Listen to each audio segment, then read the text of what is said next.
माधुर्य कादम्बिनी। इस माधुर्य कादम्बिनी शब्द का अर्थ क्या है वो हमने देखा था। इसका अर्थ है अमृत का बादल। उसके बाद में हमने मंगलाचरण देखा था। मंगलाचरण में एक महत्वपूर्ण चीज जो कि मैं बोलना मेरा छूट गया था वो ये था कि श्री चैतन्य महाप्रभु उनकी कृपा जो उस बादल के समान में है, वह उस बादल की वृष्टि जो होती है, अमृत की वृष्टि कहां पर होती है?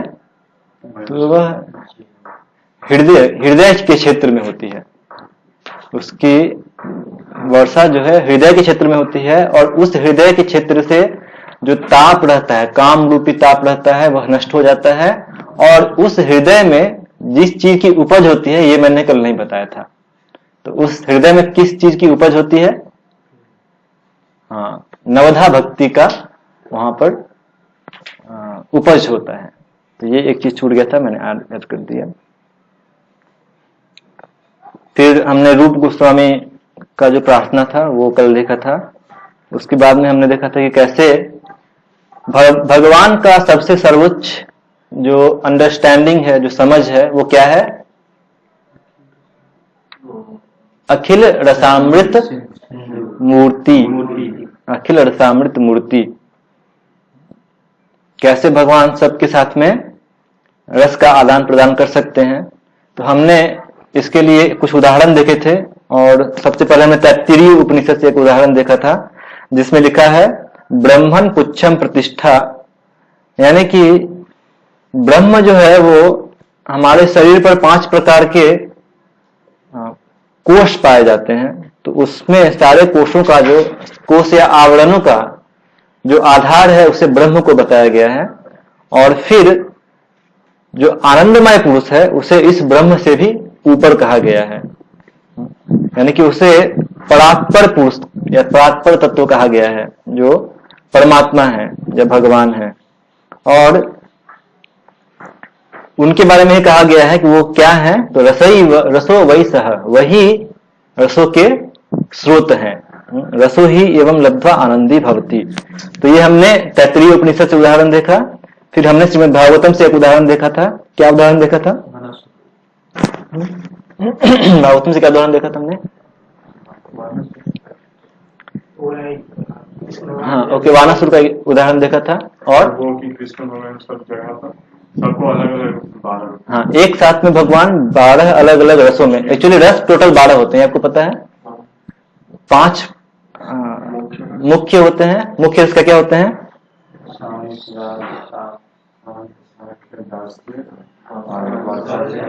माधुर्य। और गौण रस का क्या होते हैं? सेकेंडरी रस का क्या होते हैं? वीर, भयंकर, विभत्स, रौद्र, हास्य। 5 हुए, 2 छूट रहे हैं। आश्चर्य 6 हुए और 1 छूट रहा है। और एक क्या छूट रहा है?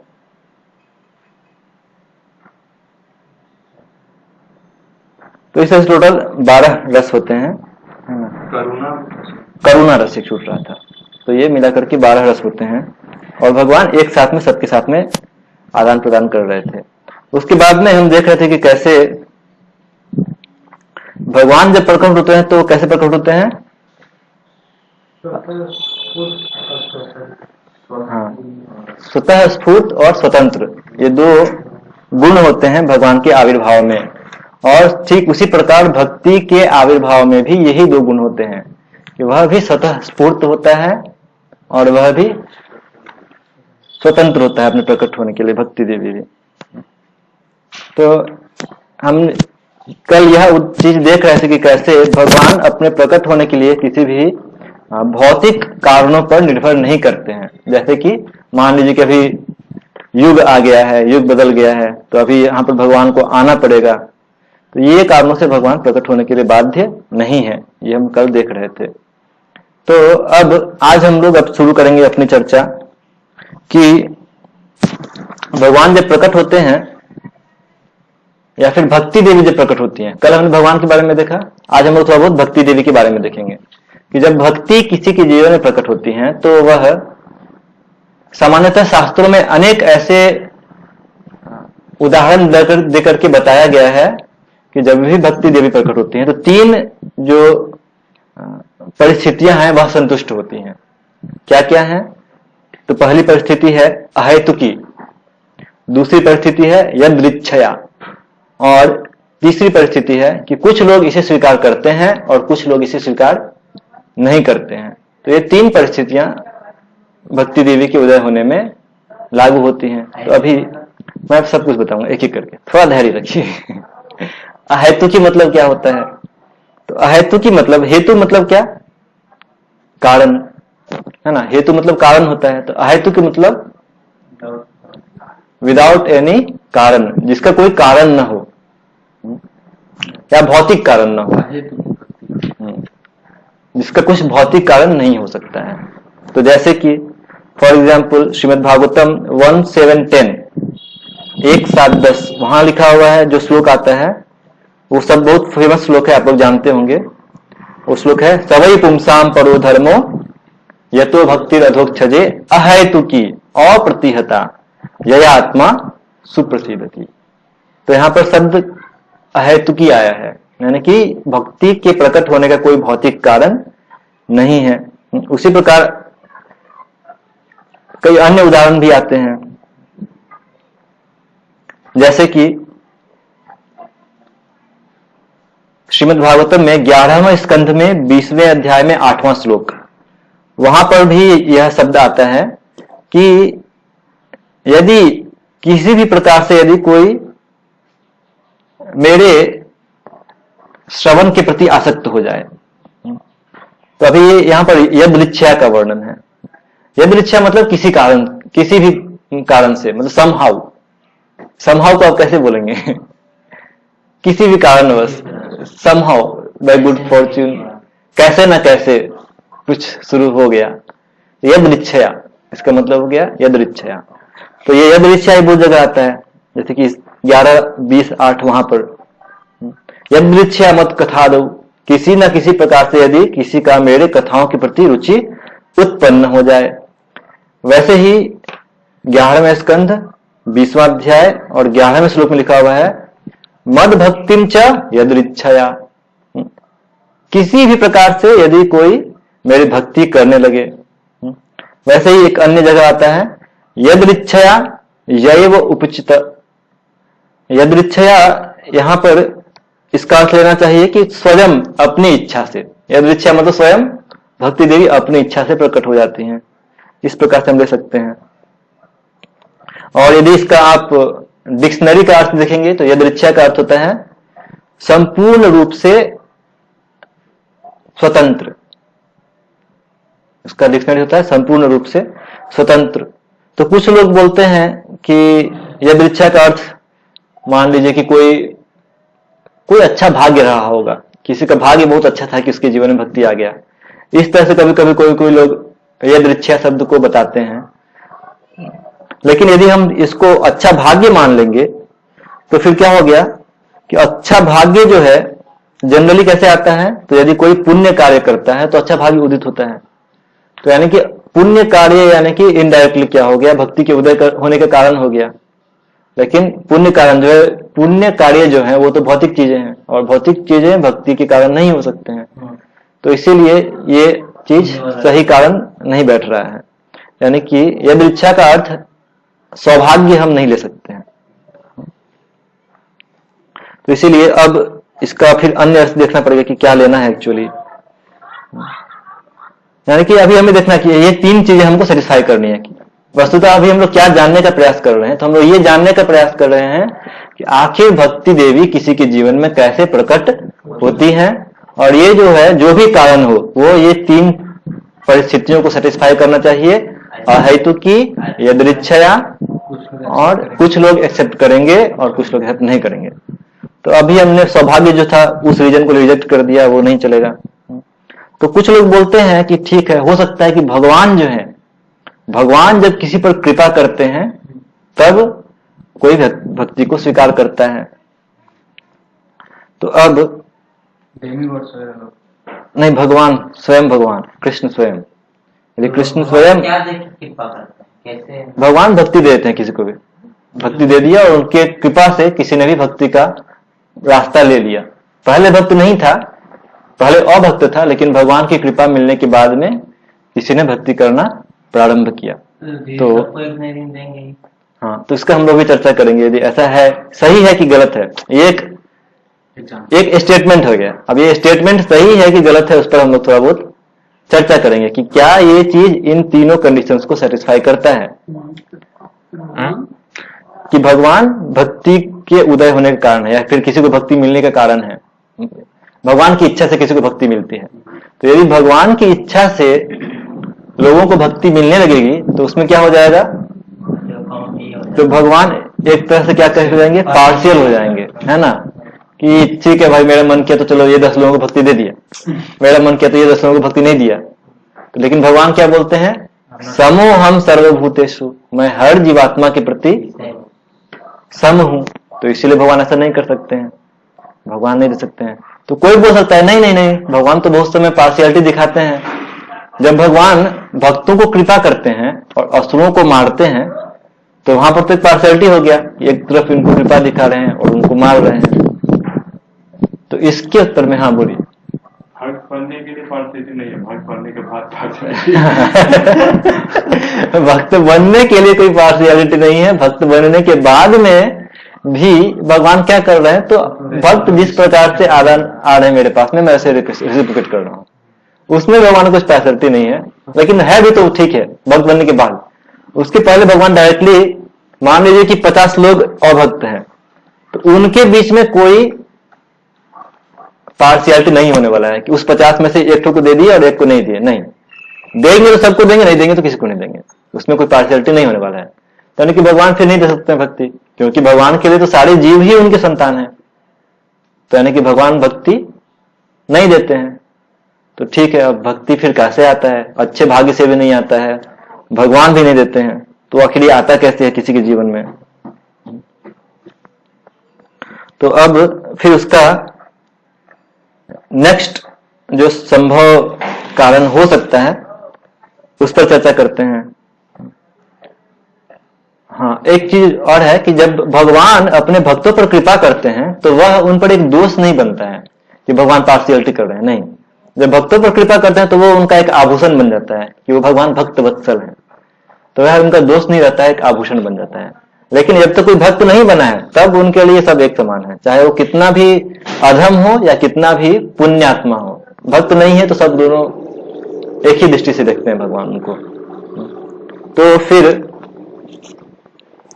अब एक अन्य जो संभव कारण हो सकता है वो है कि कहीं भक्त ये कार्य करते हो कि भक्त की अहेतु की कृपा से किसी को भक्ति मिल जाती है। ऐसा होता है क्या? इस पर हम लोग चर्चा करेंगे। तो अब जैसे ही कोई बोला कि भक्त दे देते हैं तो कोई बोलेगा अरे तो यानी कि भक्त पार्शियलिटी कर रहे हैं। वो जैसे होता है ना कि ये इस पार्टी का है तो ठीक है, अपने लोगों को उद्धार कर देंगे, दूसरे पार्टी का तो नहीं करेंगे, तो भक्त पार्शियलिटी कर रहे हैं। तो शास्त्रों में कहा गया है कि भक्त यदि पार्शियलिटी करते भी हैं तो उनका दोष नहीं है उसमें। क्यों? तो जो मध्यम भक्त होते हैं, देखिए भक्त में भी क्या है, एक होते हैं उत्तम भक्त, मध्यम और कनिष्ठ। तो कनिष्ठ भक्त प्रचार करते नहीं है, उत्तम भक्त प्रचार करते नहीं है। तो प्रचार कौन करते हैं? मध्यम भक्त। तो अब मध्यम स्तर के जो भक्त हैं उनको देखना पड़ेगा। तो उनके गुण के बारे में शास्त्रों में ही लिखा हुआ है कि उनका डिफिनीशन क्या है, उनकी परिभाषा क्या है? हाँ, गुण दोष देखते हैं। हाँ, यानी कि प्रेम मैत्री कृपापेक्षा ईश्वर तद अधीनेषु बालशेषु द्विशत्सु च प्रेम मैत्री कृपापेक्षा। यानी कि वह इन 4 प्रकार के लोगों से 4 अलग अलग प्रकार से डीलिंग करते हैं। ईश्वर के प्रति प्रेम है, भक्तों के प्रति मैत्री है, फ्रेंडशिप है, मित्रता है, और बालशेषु जो दोषी नहीं है, सामान्य जन है, उनके प्रति कृपा देते हैं, और जो द्वेषी है उनके प्रति उपेक्षा करते हैं, यानी कि उनको नेग्लेक्ट कर देते हैं। तो ये तो मध्यम अधिकारी का डेफिनेशन ही है। तो यदि वो अपने डेफिनेशन के हिसाब से कार्य कर रहे हैं तो इसमें उनका कोई दोष नहीं है। और साथ में जब वो इस प्रकार के कार्य कर रहे हैं तो हमें एक चीज यह भी समझना है कि भगवान यदि देखा जाए तो भगवान का इच्छा, वो जैसे ही इच्छा करेंगे वो तुरंत पूर्ण हो जाएगा। क्योंकि भगवान का एक नाम, एक उनका यह है कि स्वाभाविकी ज्ञान बल क्रियाच, उनको बस इच्छा करने की देर है और इच्छा करते मात्र से ही वह इच्छा संपूर्ण हो जाती है। परास्य शक्ति विविधैव श्रूयते स्वाभाविकी ज्ञान बल क्रियाच। तो यानी कि भगवान जो है वो इतने शक्तिशाली हैं कि वो सबको यदि चाहे तो दे सकते हैं, लेकिन भक्त जो है वो इतने शक्तिशाली नहीं है। तो वो हो सकता है कि उनके हृदय में इच्छा हो कि मैं सबको भक्ति दे दूं, लेकिन हो सकता है कि उनके पास में समय कम हो, उनके पास में धन उतना ना हो, या उनके पास में उतनी शक्ति ना हो कि सबको इक्वली बांट सके। तो यदि अपनी कमी के कारण यदि भक्त सबको इक्वली भक्ति न भी बांट पाए तो इसमें दोष उनका नहीं है, उनके कैपेसिटी का है, उनकी क्षमता अधिक नहीं है। तो जितनी क्षमता है उतनी क्षमता से वो भक्ति दे रहे हैं, तो इसीलिए हम उनको इस चीज के लिए दोषी नहीं मान सकते हैं। तो यानी कि अभी तक जो समझ में आ रहा है कि हाँ ऐसा ही लग रहा है कि भक्त जो है वो भक्ति देते हैं। अब ये क्या ये अहेतुकी है? तो अब यदि भक्त भक्ति दे रहे हैं तो ये अहेतुकी है कि नहीं है? इसमें तो भक्त फिर एक कारण बन गया। अभी देखिए अहेतुकी जो कंडीशन है, तो अहेतुकी मतलब क्या होता है? भौतिक कारण। तो हाँ, तो भक्त क्या भौतिक कारण है या क्या है? नहीं। तो भक्त जो है वो भौतिक कारण नहीं है। क्यों? क्योंकि भक्त यदि दूसरों को प्रचार करने की इच्छा रखता है तो किस लिए वह इच्छा रखता है? भगवान की संतुष्टि के लिए। और चूंकि उसके हृदय में भक्ति है, भक्त के हृदय में भक्ति है, तो वह उस भक्ति के कारण उसके हृदय में करुणा की भावना आती है और उस करुणा की भावना से वह दूसरों को भक्ति देना चाहता है। तो यानी कि भक्त जब दूसरों को भक्ति देने का प्रयास कर रहा है तो उसका सोर्स कहां पर है? उसके हृदय में जो भक्ति है, उसी भक्ति के कारण उसके अंदर करुणा आती है और उसी करुणा के कारण वह दूसरों को भक्ति देने का प्रयास करता है। तो यानी कि भक्ति कहां से जनरेट हो रही है? भक्त के भक्ति से, भक्त के हृदय में जो भक्ति है वहां से। तो यानी कि भक्ति का कारण क्या हो गया? भक्ति ही हो गया। तो भक्त्या संजायते भक्ति, ये कंडीशन ठीक है, इसमें कोई दूसरा बाहर से रीजन नहीं आ रहा है। भक्ति का कारण यहाँ पर भक्ति ही आ रहा है, दूसरा कोई नहीं आ रहा है। यदि भक्ति को छोड़कर कुछ दूसरा आ जाता तो फिर अहेतुकी कंडीशन फेल हो जाता, लेकिन अहेतुक कंडीशन पास हो जा रहा है।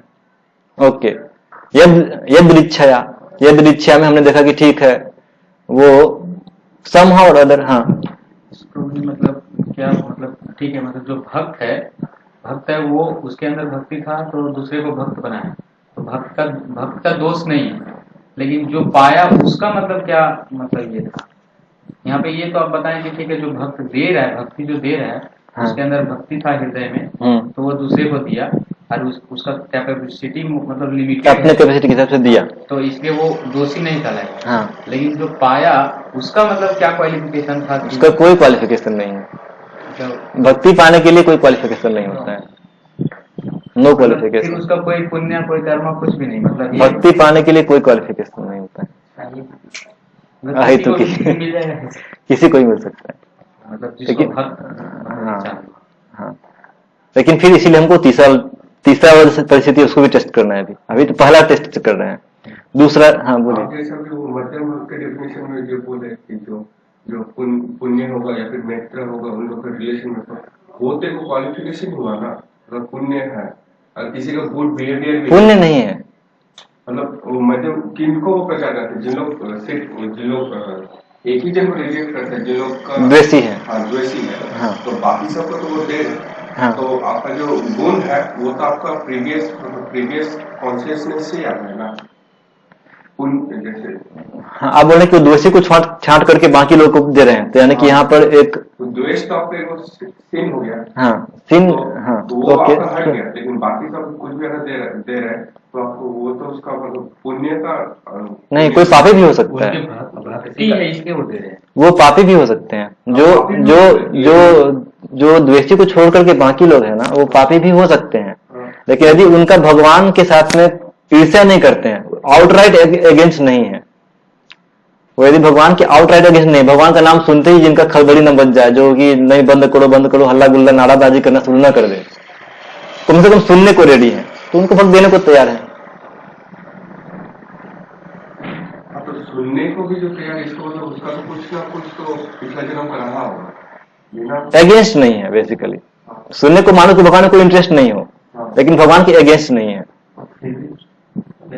जो भगवान के अगेंस्ट है उसको नहीं दे सकते। जो भगवान के अगेंस्ट है उनको भी, जो महान भक्त रहते हैं वो फिर भी उनको भी दे देते हैं।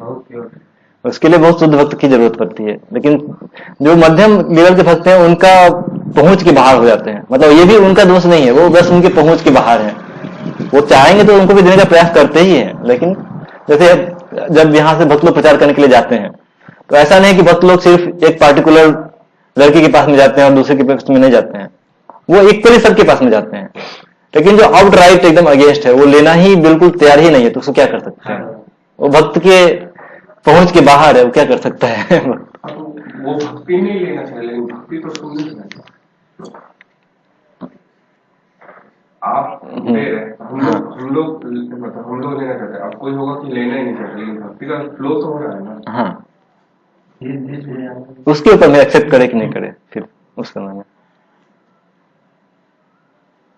आपका कहना क्या है? मतलब कौन सा कंडीशन सेटिस्फाई नहीं हो रहा है ये तीनों में से? जिन लोग द्वेषी है उन लोग को मिल ही नहीं रहा, क्योंकि उसका तो मतलब पिछला जन्म का कॉन्शियसनेस ही वैसा है उसका, वो सेम इसमें भी रिपीट है। लेकिन बाकी सब उन लोग पाप कर्म कर रहे हैं, लेकिन उसका कॉन्शियसनेस थोड़ा सा भी तो मतलब बढ़ सकती है। अच्छा, पुण्यात्मा वाला रहा होगा, अगेंस्ट नहीं है, भगवान के अगेंस्ट नहीं है। हाँ, अगेंस्ट ना नहीं होना मतलब उसका पुण्य हुआ। हाँ, तो इनका कहना तो पिछला जन्म करे तो सुकृति उसको इस जन्म में उसको भक्ति की तरफ। वो आप बोल रहे हैं कि पिछला जन्म का सुकृति उसको हेल्प कर रहा है। जरूरी नहीं है उसका सुकृति कुछ भी ना हो, लेकिन उसका सुकृति कुछ भी ना हो सकता है, दुष्कृति हो पूरा। बट फिर भी यदि वो भक्तों का समहाउ अदर, भक्तों का वो बात सुनने के लिए रेडी है, तो उसका धार हो सकता है। वो होता है पूरा पूरी दुष्कृति ही हो, कोई सुकृति नहीं हो। रिस्पेक्ट है, हाँ, उसको पिछले जन्म के मतलब अच्छा कर्म किया होगा, उससे ही आया होगा उसके पास वो गुण।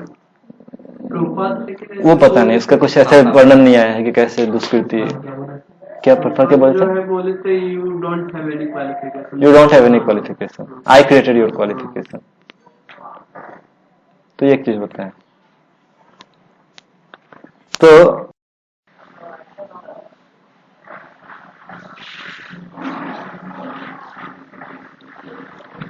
some people accept bhakti and some people doesn't accept bhakti। तो इसके बारे में हम लोग चर्चा करेंगे। अभी फर्स्ट दो को और अच्छे से समझाया हुआ है। जैसे कि कभी कभी अब जैसे कि आप लोगों ने बोला या हमने एक्सेप्ट किया है कि जो पुण्य कार्य है वो भक्ति का कारण नहीं होता है ना? ये हमने इस पर एक चर्चा किया था। अभी एक इस पर थोड़ा और, हाँ बोलिए। लेकिन कभी कभी मतलब पहले भी मतलब क्लास में बताया जाता है, ये हमेशा मेरा कंफ्यूजन ही रहा है। हाँ, अभी दूर हो जाएगा, तो अभी दूर हो जाएगा यही चीज। क्या, जैसे कि अभी पुण्य कार्य भक्ति के कारण है कि नहीं है, इस पर दो तरह के मैं स्टेटमेंट बताता हूँ। एक स्टेटमेंट है, ध्यान से सुनिएगा, वो कहता है दान व्रत तपो होम जप स्वाध्याय संयमैः श्रेयोभिर्विविधैश्चान्यैः कृष्णे भक्तिर् ही साध्यते। यानी कि कृष्ण के प्रति जो भक्ति है वह इन कार्यों से उत्पन्न होती है। वो क्या क्या है? तो दान, व्रत, तप, जप, होम, स्वाध्याय, संयम, इन चीजों को करने से कृष्ण के प्रति भक्ति उत्पन्न होती है। ये भागवतम में 10th कैंटो 47th वर्स 10:47-24 10:47-24 यहाँ पर आता है। वहीं दूसरी तरफ भागवतम में ही एक और भी श्लोक है जो ये कहता है,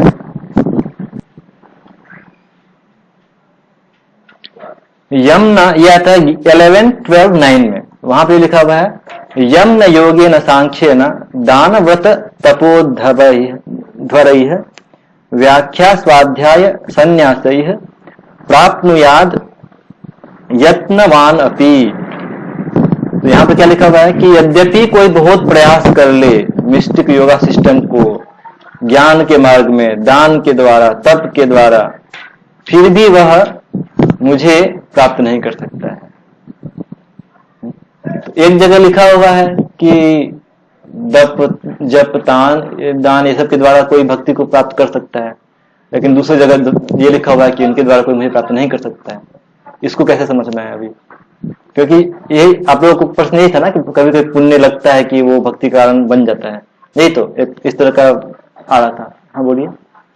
कुछ दिन पहले हम लोग ड्रामा एक वीडियो बनाए थे। हाँ। उसमें ये चीज दिखाए थे कि एक भक्त जो है तो सब बहुत तपस्या कर रहा है, बहुत बुक रीडिंग जैसे आकाश को बने थे वो। हाँ। तो भगवान उसमें बताएं कि हाँ। ऐसा नहीं है कि मतलब कोई बहुत तपस्या कर रहा है, बहुत भक्ति कर रहा है, ये कर रहा है, वो कर रहा है, तो हम उसको भक्ति दे देंगे या वापस बुला लेंगे। हाँ। लेकिन अगर कोई डिवोटी मतलब शरणागति लेके अगर भक्ति करता है, तपस्या करता है, इससे मतलब हमको ही सब कुछ समझ के मतलब कि भगवान ही सब कुछ है, वो उन पे छोड़ देता है, तो मतलब दोनों तपस्या अलग तरीके से होता है। ओके, तो इन शॉर्ट हमने जो जहां से शुरू किया था कि क्या जप, दान, तप ये सब भक्ति का कारण है या नहीं है? होम ये सब पुण्य कार्य जो है, क्या ये भक्ति का कारण है? नहीं। यदि नहीं है तो भागवत में क्यों लिखा हुआ है? लिखा हुआ है तो करेक्ट है, गलत नहीं हो सकता है। नहीं, हमें दोनों को ट्रू साबित करना है, इसलिए हम शास्त्रों में कभी नहीं है मतलब शुरू में। हाँ, लेकिन ये मटेरियल चीज हो गया ना, जैसे कि कोई होम कर रहा है, दान कर रहा है, ये सब मटेरियल चीजें हैं। कॉन्शियसनेस पर डिपेंड करता है। दान डिवोटी लोग कर रहे हैं। कॉन्शियसनेस पर डिपेंड करता है किस प्रवृत्ति से दान कर रहा है। तो यदि ओके ठीक है, मान लीजिए कि वो भौतिक प्रवृत्ति से दान कर रहा है, तो उसको पुण्य मिलेगा, लेकिन पुण्य मिलेगा। तो उसको क्या होता है, इसको आचार्य लोग कैसे एक्सप्लेन करते हैं? तो आचार्य लोग बताते हैं कि उस प्रकार की भक्ति करने से या उस प्रकार का प्रक्रियाओं को करने से क्या होगा, तो व्यक्ति को जो भक्ति मिलती है वह सात्विकी भक्ति होती है। वह क्या होती है? क्या होती है? सात्विकी भक्ति। अभी इस प्रकार से ये प्रॉब्लम सॉल्व हो गया। आप लोग मेरे बोलेंगे प्रॉब्लम कैसे सॉल्व हुआ? प्रॉब्लम तो ही बना हुआ है, तो यही बता रहा हूँ प्रॉब्लम क्या है।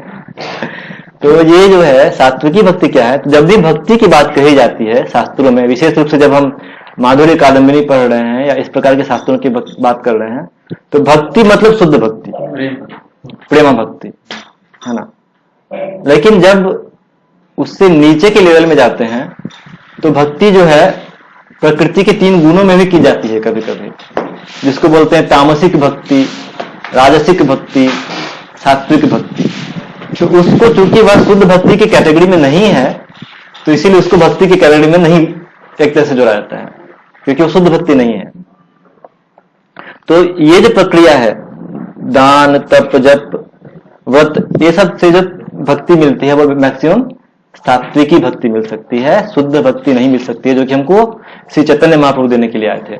दूसरी ओर यदि कोई बोलता है कि नहीं, हमने भक्तों को दान दिया और जो हमने व्रत किया वो एकादशी व्रत किया, तो यदि इस प्रकार का व्रत यदि कोई करता है तो ये तो सीधे भक्ति का ही पार्ट है।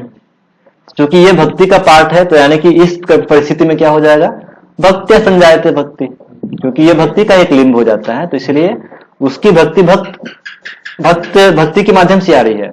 जबकि दूसरी परिस्थिति में जो प्रक्रिया थी वह भक्ति का अंग नहीं था, ज्ञान का एक अंग हो जाता है। यदि कोई दान दे भी रहा है, लेकिन यदि भगवान की चितना नहीं है तो वो ज्ञान के मार्ग पे हो गया, तो वही प्रक्रिया जो है वो ज्ञान का अंग हो जाता है, और उस प्रकार के प्रोसेस को फॉलो करने से शुद्ध भक्ति प्राप्त नहीं होती है।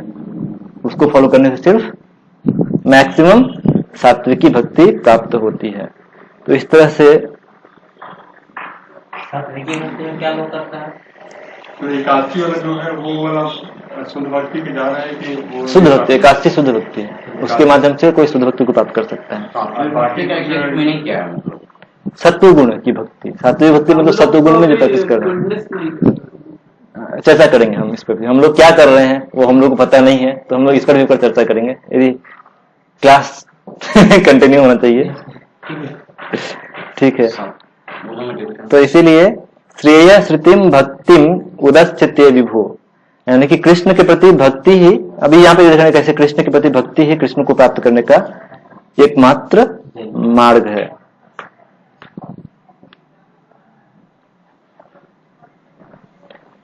कोई भी जो व्यक्ति है वो ज्ञान या अन्य किसी मार्ग से प्राप्त नहीं कर सकता है। न ज्ञानम न च वैराग्यम प्रायः श्रेयो भवेत यह। ज्ञान और वैराग्य के माध्यम से कोई भक्ति को प्राप्त नहीं कर सकता है। तो यानी कि भक्ति जो है क्या है, इंडिपेंडेंट है ज्ञान और वैराग्य से। दूसरी तरफ में यदि कोई ज्ञान और वैराग्य चाहता है तो उसको भक्ति पर डिपेंड होना पड़ता है।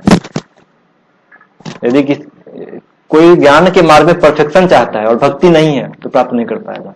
उसमें कहीं ना कहीं भक्ति का अंश होना चाहिए, तभी वो ज्ञान में परफेक्शन प्राप्त कर सकता है, नहीं तो नहीं कर सकता है। तो इसीलिए आप देखेंगे कि बहुत समय में जो इवन शंकराचार्य के जो फॉलोअर्स होते हैं तो उन लोग भी बहुत समय में उपासना मार्ग को लेते हैं, क्योंकि उनको पता है कि सीधे बड़ा मुश्किल है। तो इसीलिए उपासना मार्ग को ग्रहण करके अपने इम्पर्सनल गोल को वो लोग प्राप्त करना चाहते हैं। यानी कि भक्ति के तो कोई बोल सकता है कि इसका मतलब क्या हो गया, भक्ति सेकेंडरी हो गया, भक्ति लो हो गया और वो हाई हो गया, क्योंकि वो भक्ति को यूज करके उसको प्राप्त करने का प्रयास कर रहे हैं। तो नहीं, यद्यपि वो ज्ञान भक्ति का सहायता लेकर के अपने उद्देश्य को प्राप्त कर रहा है, फिर भी भक्ति का पोजीशन लो नहीं होता है। ये ठीक वैसे ही है जैसे मान लीजिए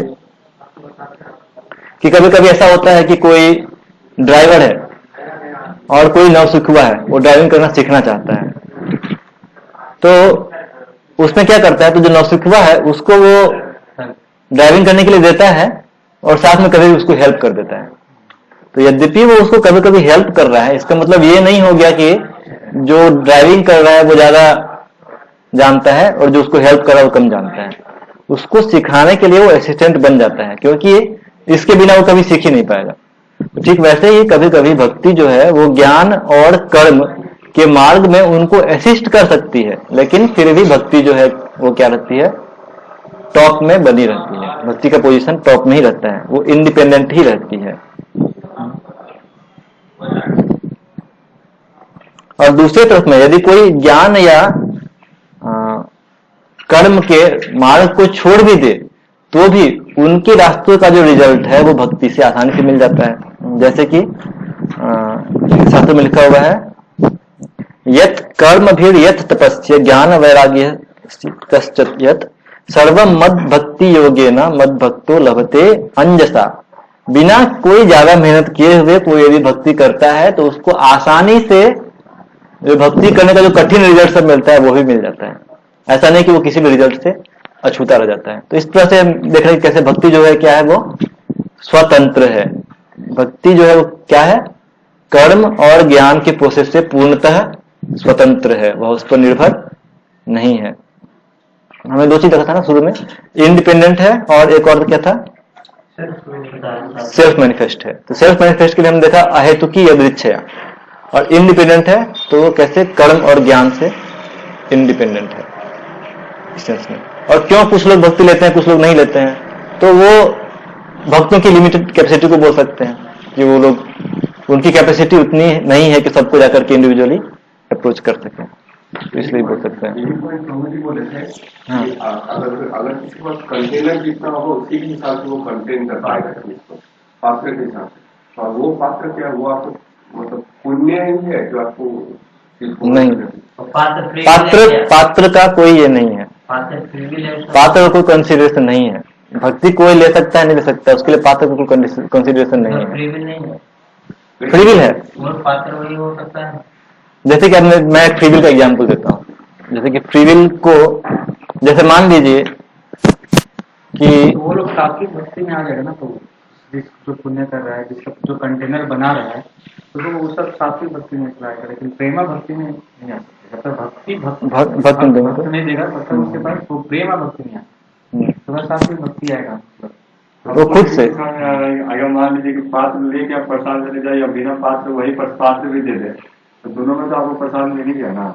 हाँ, एक मिनट में पात्र के बारे में बोलता हूँ। जैसे कि मान लीजिए कि सपोज कीजिए कि एक व्यक्ति है, उसको आपने, हम लोगों को भक्ति दे रहे हैं, तो भक्ति हम उनके पास में गए और उनको कुछ प्रसाद दिए।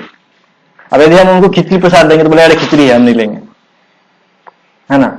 वही मान लीजिए कि हम उसको एकदम सुंदर सा गुलाब जामुन बना करके पैकेट बना कर दे दे, तो क्या बोलता, दे दो बढ़िया है। तो यानी कि वो उसको एक्सेप्ट कर ले रहा है। तो यानी कि हो सकता है कि हमने उसको उस फॉर्म में नहीं दिया जिसको वो एक्सेप्ट कर सकता था। एनवियस भी हो, उसको बताने की जरूरत भी नहीं कि ये कृष्ण से रिलेटेड है, बिना कृष्ण के रिलेशन में ही समहाउ उसको इंजेक्ट किया जा सकता है। लेकिन वहां पर भक्त की कैपेसिटी लिमिटेड हो जाती है, हो सकता है उसके लिए भक्त को बहुत ज्यादा प्रयास करना पड़ेगा, और उतने प्रयास में हो सकता है कि दूसरी तरफ में जो इनोसेंट है वैसे 1000 लोग भक्त बन जाए। तो क्यों ना टाइम अपना इधर दिया जाए, उसके पास में दिया जाए जो कि एनवीएस है पूरा। बहुत लोग जो होते हैं कि बहुत क्लोज है, प्रीचिंग करते समय बहुत क्लोज आते हैं लास्ट में, लेकिन लास्ट में बोलते हैं कि हम यहाँ से तो वो तो भक्ति हम उसका कैपेसिटी से तो अब पूरा किया भक्त, तो फिर ये पॉइंट की कैपेसिटी से नहीं है उसका। एक्चुअली इसका उत्तर आपको ये एक चीज पढ़ेंगे, आप भक्ति रसामृत सिंधु पढ़ेंगे तो उसमें लिखा हुआ है कि एक्चुअली हम लोग लोगों को क्या देते हैं वो भी समझना पड़ेगा इसमें। जो हम लोग लोगों को देते हैं वो हम किसी को वास्तव में भक्ति में डायरेक्टली नहीं ला सकते हैं। कोई भक्ति में कैसे आता है तो हम लोग इसी में आगे देखेंगे, मधुर कर्म में भी देखेंगे कि भक्ति का प्रोसेस क्या क्या होता है। भक्ति का आप देखेंगे 9 स्टेजेस होते हैं। 9 स्टेज क्या क्या होते हैं? आदो श्रद्धा तथा साधु संग तथा भजन क्रिया। इसमें आदो श्रद्धा जो है ना, तो श्रद्धा के पहले भी 1-2 स्टेजेस हमारे आचार्यों ने दिया है। श्रद्धा के पहले भी एक होता है महत कृपा, महत सेवा और महत कृपा ऐसा कुछ है। एक मिनट, जस्ट 1 मिनट होल्ड कीजिए।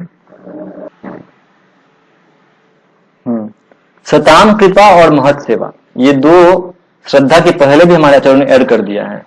तो यानी कि इवन यदि कोई श्रद्धा जो अब उन्हें पात्रता है कि नहीं है, वो श्रद्धा के पहले भी उनको क्या होता है तो किसी सताम का कृपा मिल जाता है, और सताम कृपा करके वो महत सेवा करता है, तब उसका श्रद्धा जनरेट होता है।